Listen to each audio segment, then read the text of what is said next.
Hey shooters, in this video, I'm going to demonstrate how to attach your length of pull spacers to your FLASH-5 gun stock.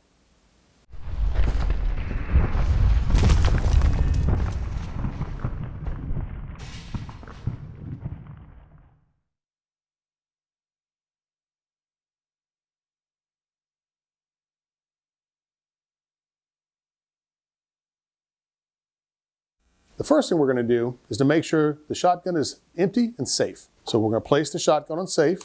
We're going to check the magazine for rounds. We're going to open the chamber, make sure it's empty and safe. We're going to check. We're going to check twice. We have a safe and empty shotgun now. So opening up the pack of length of pull spacers, we have an instruction manual, 2 length of pull spacers, and a hardware package.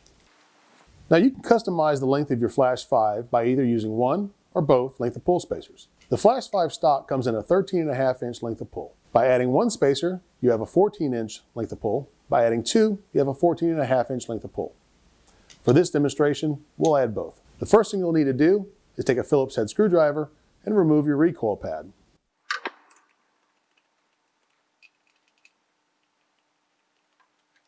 The 2 screws that come with your recoil pad will not be used with the length of pull spacers. Your hardware package comes with 2 sets of screws, a shorter and a longer. We'll be using the longer ones with both length of pull spacers. If you only used one length of pull spacer, you use the shorter one.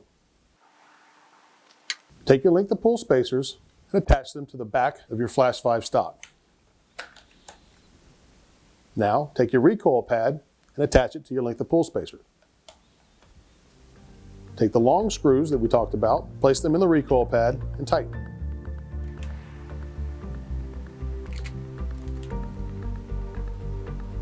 And there you have it. Thanks for watching.